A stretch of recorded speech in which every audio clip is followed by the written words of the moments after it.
From the CyberHub bunker and studio, you're tuning in to the CyberHub Podcast. And now for your host and CISO, James Azar. Good morning, security gang. Welcome to another episode of the CyberHub Podcast. It's early. I got to tell you, 3 out of the last 4 weeks on the West Coast. I've said it a lot. I appreciate all y'all that wake up every morning really early to tune into the show. Thank you. We've got a packed show for all y'all, so let's go ahead and get the show going. Again, no espresso this morning. It's really early, so like even the coffee shops aren't open. That's a thing. And I'm pre-recording this episode by just about an hour before it airs due to a commitment. So without further ado, let's go ahead and get the show going. Coffee cup cheers for all y'all that are joining and drinking your favorite morning beverage, however it's powering you. And now let's go ahead and get started with kind of the major news that's kind of occupied the airwaves. The U.S. government yesterday announcing the disruption of a major Russian influence campaign that leveraged cyber-squatted domains, AI-generated content, influencers, and various social media platforms. The operation was dubbed Doppelganger because the DOJ said it violated money laundering and criminal trademark laws. The campaign was attempting to spread misinformation to influence the presidential election. The U.S. has been accusing Russia, and by the way, this has been like something that's been going on for like the last 3 different election cycles. We constantly kind of go in, and there's a nice headline there. The goal of the campaign, like the one that we talked about yesterday, done by China, didn't receive the same amount of obviously media coverage, is designed to sow division within the U.S., reduce international support for the folks over in the Ukraine, and boost pro-Russian interest and policies. What those are, though, is not exactly listed, by the way. So this is kind of like that's part of a pro-Russian interest and policies, but what those are was not part of the an entire kind of campaign there. It wasn't made very clear, at least from what I saw. The Justice Department announced the seizure of 32 different domains that were created as part of the campaign. Some of those domains had typo-squatted names that were meant to trick visitors into believing they were hitting legitimate websites, like the Washington Post and Fox News, like WashingtonPost.pm instead of .com. So the fake websites copied the legitimate sites. The articles appear to be posted by no journalist affiliated with the targeted news organizations. However, they displayed fake stories that promoted Russian government propaganda. So there's that there. On social media platforms, the threat actors created accounts that purported to be affiliated with major news organizations like CNN and BBC and leveraged them to deliver fake content, including images and videos generated using AI tools. The Justice Department also announced charges against 2 Russian nationals, Konstantin Kalashnikov and Elena Afanasyeva, both employees of the media outlet RT. Allegedly, they paid a Tennessee-based company nearly $10 million to publish thousands of videos on social media. Most of those videos are believed to be fake. All in all, an additional 10 individuals were sanctioned by the by Treasury, and 2 entities believed to have been involved. By the way, like we sanction all these people, but they don't have any interest in the U.S. I mean, that's the bottom line here is since the Russian war on the Ukraine, there's very little Russian assets that are Russian state assets that the U.S. has sort of any control over. So a lot of this is just lip service. A lot of this is just that. It has little to do with that. I mean, I saw something on X and also Facebook where it said that they were taking down a bunch of accounts irregardless to all of this. So this is just the government trying to flex a muscle before the election, saying, hey, we're doing what we're doing, and we're stopping these people from interfering with the election. So there's that. Next week, by the way, Thursday of next week, we'll release our long-anticipated episode, former President Trump versus current vice presidential and Democratic Party nominee Kamala Harris, their stance on privacy, cybersecurity, and everything else you need to know before you head to the polls. So that's coming next week. So a US-based Microchip is now coming out with more information regarding the attack they experienced by the Play ransomware gang. So the attack on August 20th, obviously they had to take down a lot of their business operations and certain business operations were disrupted. According to the filing with the SEC, they're now saying that they were able to siphon off personal information, employee ID, and then various business and financial documents. The new 8K form with the SEC confirms that some data was indeed stolen, although they don't say what data. They're kind of just generalizing it at this time. And again, early on in the investigation, they're 2 weeks in.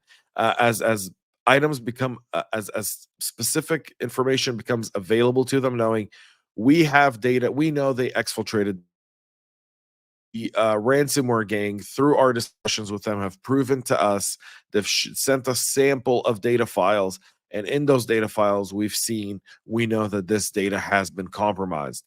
And so now it's a matter of the negotiations with the ransomware gang, that the company has to make a decision whether or not they're going to go through with it, yes or no. And then additionally, there's the other aspect here of notifying the SEC, because this would have material impact on the company, because now the cost of the breach is going to go up significantly when there's data stolen. If it was just business disruption, you can likely use your business disruption insurance and be made whole. When there's data stolen and then personal private PII data additionally stolen with that really does increase the cost of the breach, because now you've got to report it to every single state or every single country where those people who were victimized live. Additionally, there's specific laws and time frames and notifications and credit monitoring and potential lawsuits. And so all in all, the company is now working that it's fully restored. By the way, they've fully restored critical IT systems, and they've resumed order processing and shipping, and saying that the process has not been fully completed, but at least the critical ones are back up and online. An additional victim of a ransomware attack now is Planned Parenthood, suffering a cyber attack that impacted its IT systems, forcing it to take some parts of its infrastructure offline to contain the damage. For those who don't know, Planned Parenthood, one of the largest providers of reproductive and sexual health services in the United States. Some would view the organization as controversial. We're not going to get political when they're a victim of a cyber crime. So the attack here occurred on August 28th, according to Planned Parenthood of Montana CEO Martha Fuller. They identified the attack. They then went through the standard procedure of taking everything offline and kind of moving into their incident response plan. Ransom Hub ransomware group claimed responsibility yesterday for the attack, saying they have 93 gigabytes of data allegedly stolen from the organization's systems in 6 days, unless Planned Parenthood pays up. And you can imagine the patience of Planned Parenthood cannot be too happy with this, especially because Planned Parenthood, the work they do is significant. It's also very, very, very private. And for a lot of people, they don't want that information out there. And so we'll see how Planned Parenthood deals with this. They say that law enforcement is involved, obviously, and Health and Human Services have been notified. So we'll see that there. We'll move from breaches to really and additional challenges that exist for practitioners. The Revival Hijack is a new is where essentially cyber criminals are registering new Pypi projects using names of old deleted packages in order to essentially build a supply chain type of attack. The technique could be used to hijack 22,000 existing Pypi packages and subsequently lead to hundreds of thousands of malicious packages downloads, according to researchers.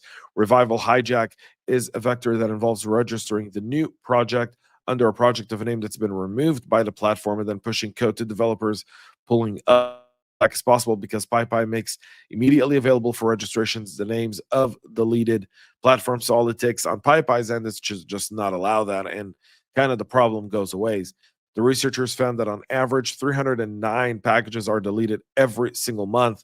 That gives us new, fresh stream of opportunities for attackers to kind of target. JFrog said a developer may decide to remove their package for a variety of reasons, like the script is no longer needed, to rewriting a tool and publishing under a new name, combining it with others, or just overall deleting it because maybe it's just not used frequently enough and whatnot. JFrog observed these types of attacks in the wild, with threat actors targeting Pingdom v3, an implementation of the Pingdom API website monitoring service. That package was deleted on March 30th, and then the new developer and name published an update on the same day, but it was malicious.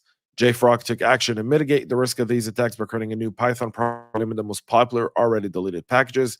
They explained that Pypi maintains a non-public block list that prevents certain names from being registered on new projects, but most deleted packages don't make it to that list, so they're taking indirect action to mitigate that altogether.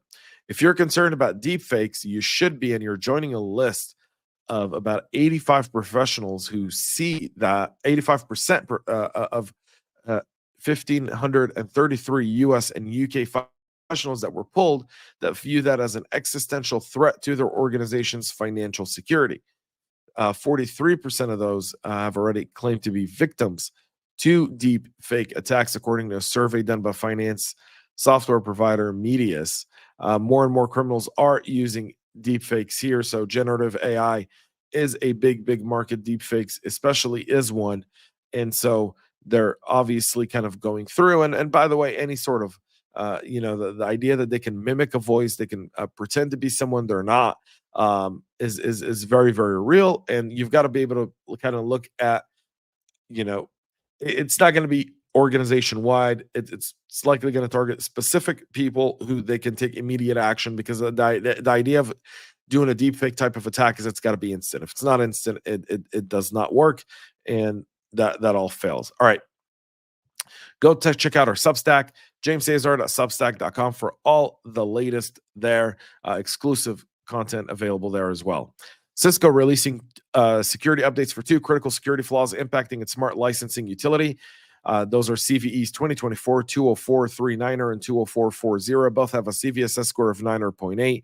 One is the presence of an undocumented static user credential for an admin account that attacker could exploit to log in to the affected system. And the second is a vulnerability arising to an excessively verbose debug log file that an attacker could exploit to access such files by means of a crafted HTTP request and obtain credentials that can be used to access the API.